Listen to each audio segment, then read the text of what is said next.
Hello dear student of class 10th. This is Anu Srivastava. I am going to tell you a question related to circle. देखिए class 10th का जो question है एक circle का. A circle is touching the side BC of triangle ABC at P and touching AB and AC produced at Q and R respectively.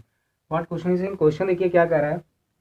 A circle is touching the side, यानी कि जो एक circle है वो ABC एक triangle है उसकी side BC को टच कर रहा है एट पॉइंट P, यानी पॉइंट P पे टच कर रहा है. एंड टचिंग AB को टच कर रहा है एंड AC को जब उनको प्रोड्यूस किया गया, AB को प्रोड्यूस किया गया Q तक और AC को प्रोड्यूस किया गया है R तक रिस्पेक्टली. प्रूव दैट, आपको प्रूव करना है AQ is equal to half perimeter of triangle ABC. यानी आपको प्रूव करना है ये जो AQ कह सकते हैं, ये आप एग्जाम में यहाँ पे ये भी लिखा हो सकता है AR. ठीक है, AR इज इक्वल टू या AQ is equal to half perimeter of triangle ABC. तो कैसे प्रूव करेंगे देखते हैं इसको.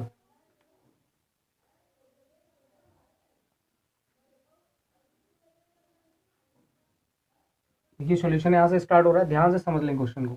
देखिए आपको पता है कि जो टेंजेंट्स होती हैं वो क्या होती हैं, इक्वल होंगी फ्रॉम एन एक्सटर्नल पॉइंट. ठीक है, टेंजेंट्स आर इक्वल, यानी कि AQ is equal to AR equal होगा. इसीलिए हमने यहाँ पे AQ is equal to AR या AQ को हमने AR बोला है. तो कैसे हमें निकालना है, तो सबसे पहले देखिए आपको लिखना है पेरीमीटर ऑफ ट्रायंगल ABC का अगर हम पेरीमीटर देखें तो क्या हो जाएगा यहाँ से AB प्लस BC और प्लस CA. यानी ABC की बात कर रहे हैं तो AB BC और CA. पेरीमीटर क्या होता है, सम ऑफ ऑल साइड्स. ये हो गया. AB को देखिए हम क्या लिख सकते हैं, अगर AB लिखा हुआ है तो AB को एज इट लिखा रहने दें. और BC को देखिए, BC जो लिखी हुई है वो BP और CP क्या लिखा सकता है, BP और प्लस CP और प्लस C हो गया. इतनी बात समझे, यानी BC को हमने ब्रेक कर लिया, टू पार्ट में BP प्लस CP कर लिया. अब हमें पहुंचना है AQ तक. तो आपको पता है कि अगर कोई सर्कल ऐसे बना हुआ है, सर्कल है और ये टेंजेंट्स अगर एक्सटर्नल पॉइंट से एक ही एक्सटर्नल पॉइंट से टेंजेंट ड्रा हो रही हैं तो दे विल बी इक्वल. यानी कि अगर ये वाली लेंथ देखें तो इस लेंथ के इक्वल होगी. तो यहाँ पे लिखेंगे since BQ is equal to BP. और ऐसे ही इधर देखें तो ये किसके इक्वल हो जाएगी, CR is equal to CP. इतनी बात समझ पाए, इसको आप लिख लेंगे एक जगह. अब देखिए यहाँ से, अब AB प्लस, अब AB में क्या ऐड करना है, BQ ऐड करना है. तो BP की जगह पे मैं क्या शिफ्ट कर सकता हूँ, BQ प्लस. अब देखिए यहाँ से AC तो ऐसे ही लिखा हुआ है या CA लिखा हुआ है. अब यहाँ पर जो लिखा हुआ है CP, तो CP की जगह पे क्या रख सकते हैं, CP की जगह पे CR. यानी ये CR हो गया और प्लस CA एज इट लिखा हुआ है. क्लियर.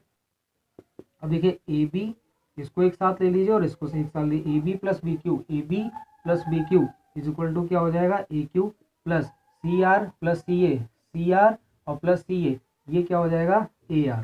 इतनी बात यहाँ तक क्लियर. इसको मैं इरेज किए दे रहा हूँ. अब देखिए पेरीमीटर ऑफ ट्रायंगल ABC, तो इसको फिर वही लिख दें AB प्लस BC और प्लस CA. बात तो वही लिखी हुई है जो ये लिखा हुआ है. इसको भी ऐसे लिख लीजिए AB plus BC plus CA. ठीक है, इज इक्वल टू फिर ऐसे ही लिख लीजिए AB plus BC plus CA is equal to AQ और AR. अब इसमें क्या कर सकते हैं, अब आपको लिखेंगे यहाँ पे since AQ is equal to AR. क्यों इक्वल है, क्योंकि they are the tangents of a circle. External point से ड्रा किया गया, एक ही एक्सटर्नल पॉइंट से जब दो टेंजेंट ड्रा करते हैं तो दोनों क्या होती हैं, वो इक्वल होती हैं. तो AQ इज इक्वल टू हो गया AR. तो यहाँ पे हम लिख सकते हैं AQ और AR की जगह पे क्या रख सकते हैं, AQ. तो ये हो गया 2AQ is equal to AB plus BC plus CA.